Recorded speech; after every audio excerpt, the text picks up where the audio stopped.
Hey guys, episode number 9 na ng ano ba yung pangalan? Bago ni pangalan. Pinoy Batman Story Review and How-Tos. Ang episode na ay hatid pa rin sa inyo ng Topsy at iba pa ni na Tito Ome and family. Siyempre, Mikey's Burger House sa Lamuan Branch. Hello sa inyo. Ay, at ang episode na to ay hatid din sa inyo ng Jetman Toys. Ito na, toy review na. Ito ay actually very nostalgic to kasi meron ako nito nung maliit ako, yung maliit na version na G.I. Joe. Ito ay si Edwin Lifeline Steen. Actually kilala lang namin siya as Lifeline. Kung maalala sa file card niya kung lumabas ito eh. Yan siya. O trivia, magkakalabasan na uli ng edad. Alam ko na nabanggit ko na to dati. Way back when, early 1980s, 1990s, sa school namin sa Marikina. Mag-iipon kami ng 20, yung baon namin 20 araw-araw, 20 pesos. Monday hanggang Friday, iipunin namin yun para makabili ng G.I. Joe. Kami ng mga kababata ko. Tapos meron kasing parang mom and pop store dun sa tapat ng school namin. Dun, pwede mo i-dibs yung ano. Tapos pagdating ng Friday, dahil may ano ka na nun, 100 ka na nun. Tapos pagdating ng Lunes, mabibili mo na siya sa halagang 120. So meron akong ganito nung araw. Yan. Inulo nga pala sa mga utol ko dyan, si Bella at si Gory. Yung mga ngayon, kumpare ko si Doc. Best friend ko yan si Doc. Si Tito Behi din, si Tito Firms, Tita Maylin sa Dubai. Hello sa inyo. Tito Bruns, Tito Juman. Yan. Yan mga kalaro ko. Si Tito Marvin nga pala, hello sa iyo. Rich kid yung Tito Marvin. Yan no. So, ito siya, si Lifeline. Sinabi ko na kay Mrs. to, yung sa mga familiar sa inyo, yung head sculpt niya, kamukha niya yung tatay ni Ross pag pinabata mo pa ng konti. Ayan, yun sa Friends. Ayan. So, ano meron siya dito? Meron siyang flashlight. Meron siyang surgical knife. Dalawang pares ng goggles, helmet, sunglasses, Glock. Yan, sigurado ako Glock yan. Nilo nga pala kay Tito Pites. Ito yung para sa yung sa bibig para makahinga. Tapos yung backpack sa yung attache case niya. Alam ko nabubuksan to eh. So yung figure mismo. Very memorable si Lifeline kasi siya lang yung unang panahon, nung panahon namin, pag pinakita mo yung original na G.I. Joe, yung maliliit na, hello nga pala Tito Kaloy, yung maliliit na version, may ano yan, tawag dito, siya lang yung kulay pula, kumbaga nag-i-stand out siya. Okay, sige, ano yun na natin, isa-isayin na natin. Well, actually, sukatin muna natin si Edwin, si Mang Edwin Lifeline Steen. Hello nga pala kay Tito Kat. Sa aking mga teammates. Yung mga teammates ko dyan. Yung sa mga TL ko. Hello din kay OM. Hello. Siyempre sa misis ko. Sa mga anak ko makukulit na nasa school ngayon. Ayan. Pag bear, so, ang main primary colors niya ay red at puti. Ano yan? Naalala ko, siya yung Red Cross na tinatawag namin nung araw kasi nga, pula. Sukatin na natin siya. Si Lifeline ay 6 inches. Walang labis, walang kulang. So, iaano muna natin siya. Dito, sa size comparison muna, scaling muna tayo.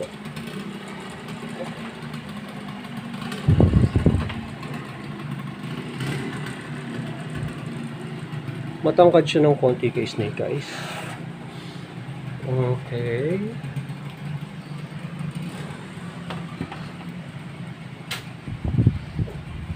Actually, matangkad siya dun sa dalawang ninja.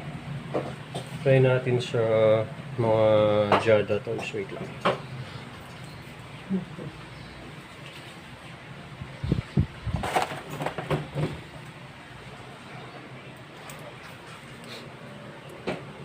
Actually, ihilera na natin sila. So, pag tinabi mo siya kay SFH Bruce Lee, ayan siya.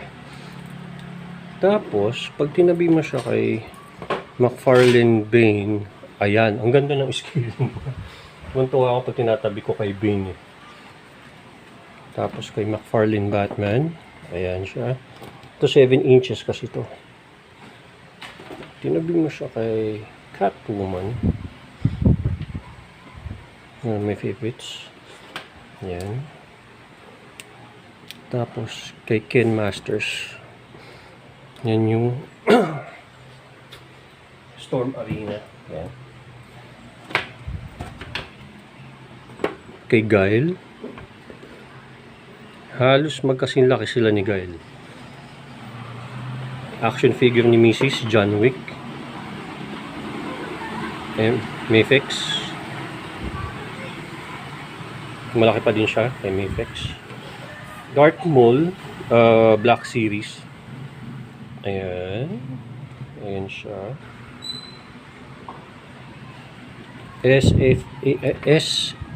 SHF. Ayan, Naruto. And Jada Saga. Hello kay Sir Ronan nga pala. Okay. So bago natin kalkalin yung mga ano niya, yung mga accessories niya. Ano muna tayo? Tawag dito.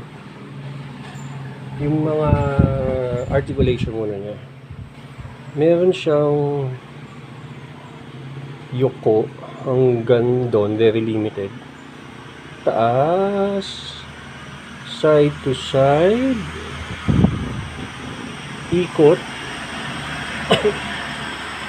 Compared dun sa Night Viper na isa, maganda ang butterfly nito, butterfly articulation nito. Ang Yoko niya is magaling, yokong yoko. Ang liyad niya ay maganda ang pagkakaliyad. Okay.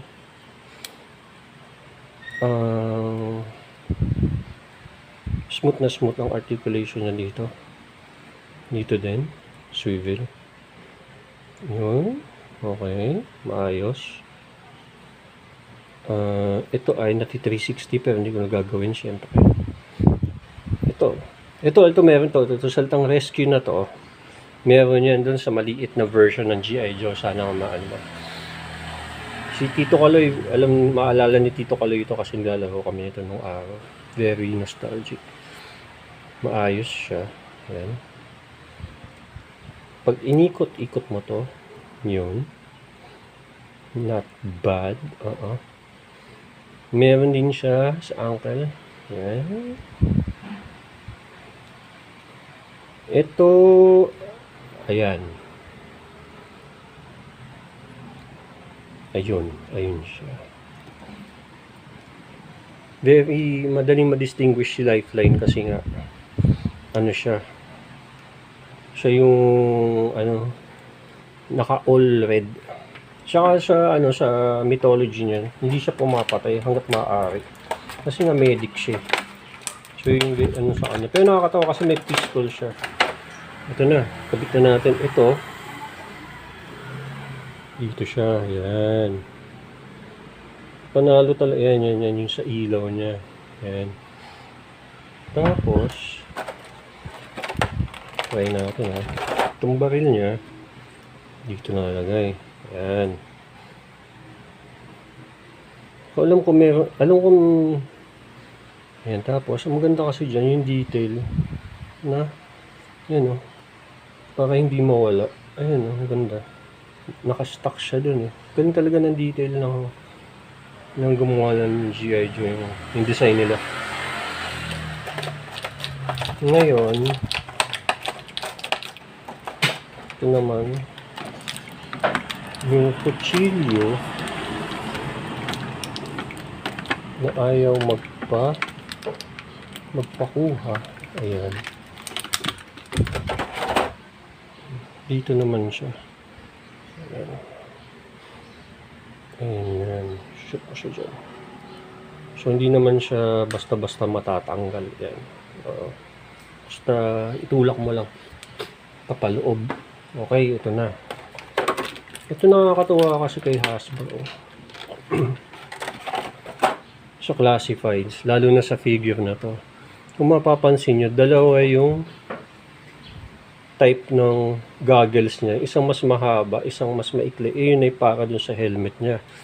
So, syempre, pag isa mas maikli, para may variant. Halimbawa, ayan. Susuot mo sa kanya ng ganon.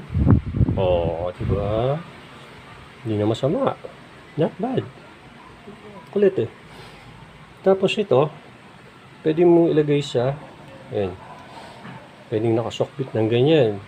Hindi din masama. Tapos, ito na. Actually, para kasi siya dito. Yung, at merong, ang galing doon yung may groove. Para hindi mislide yung, naisip pa nila yun. Sana sa, yung sa mga Viper, yung mga Cobra Viper, meron din silang ganun para ayan, tapos dito mo siya ilalagay. Ayan, dapat ganyan eh. Ayan. Hindi, actually, to. Kailangan to itawag dito. Kailangan hindi siya po pwedeng ganun lang. Kailangan kung gusto nyo i-pirmi dito, i-glue nyo siya. Pero supposedly ganun siya. Sige. Lagyan natin yung sa mukha niya. Tsura ni paring Edwin.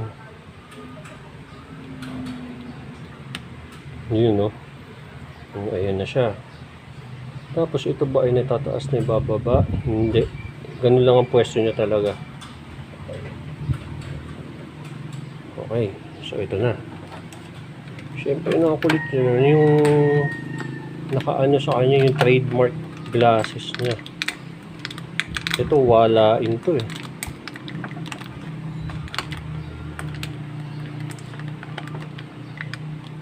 Ang magaling din talaga sa design ng nag-design nito is hindi tinipid kasi kung tamad kang toy designer, iaano mo na lang siya, imumold mo na lang sa mukha niya yung glasses. Dahil nagawa nila ng paraan, so plus points din yun. Ayun siya. At yung glasses, hindi siya tinipid. Ayun o. Sige, shoot natin kay Kumag. Ay, okay. Shoot natin. Ayun o. Ang kulit. Tapos, yung material pa na ginamit, kita pa yung mata niya sa loob. Kumbaga, yung nakakatuwa lang kasi naisip pa nila yun na imbis na yung tipong yung material ayan o, kita pa yung mata niya eh. O, diba? Plus points talaga. So, masasabi ko isa sa mga paborito ko to si Lifeline hanggang ngayon. Ano pa yung isa pa? Ang isa pa niyang para Fernando, ito nga yung ilalagay sa braso nung yung tinutulungan niya. Ito yung sa dugo. Kaya kung ano man dextrose o ano man, ayan. Ito yung isasalpak mo dun sa braso nung siyempre medic siya, sasagipin niya, ayan didikit nyo lang yan dyan like so. Halimbawa si Guy, lalagay mo siya dyan, ayan. Parang ganyan yung dating, ayan. O kaya si Ken. Ganun. Tapos, ito naman, yung sabi ko nga, yung isasalpak mo dun sa bibig nung yan. Ayan, no. Yung wala, hindi niyang piece na yan. Diba, gaganyan mo sa bibig, yan, sa ilong, yan, ganyan. So, ganyan yung scarf niya. Halimbawa, si Batman, baka ganyan. Yan, gaganyan niya si Batman. Yan, si John Wick. Yan. Yan, hinika. Yan, ganyan yung itsura niyan. Okay, tingnan natin yung backpack niya. Yung backpack niya, ayun, parang may ECG pa siya. Ayan. Very straightforward. Bland. Okay lang. Pakulay niya yung ano. Ayan, sapak natin yan dito. Ayan. Tapos, kung tama ang hula ko, ito na. Ito yung makulit ng mga gimmick eh. Yan. Tignan natin. Kung tama yung, ayun. Ayan na. Yan yung mga gimmick niya. Ayun. Dito isasalpak yung, kasi parang may hangin dyan.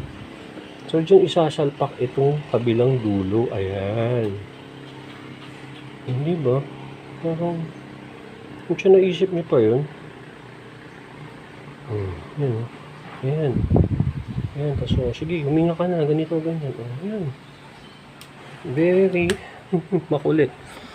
Tapos, ayan, so, dadali niya si Lifeline. Ayan siya, ano siya, medic talaga siya. Siya yung medic sa battlefield. Very nice. So, yung figure is very straightforward. Ang nagpanalo sa kanya yung mga accessories niya panalo. So very nostalgic nga. Kasi nga si Lifeline to eh. Si Edwin Lifeline's team. So accessories wise 8-9 out of 10. Yung playability, syempre kailangan ng mga G.I. Joe na medic. More on Cobra kasi ako. Ayun. Kayo guys, sinong favorite medic nyo sa G.I. Joe noong araw? Drop nyo lang sa comment section. Maraming salamat. Bye-bye!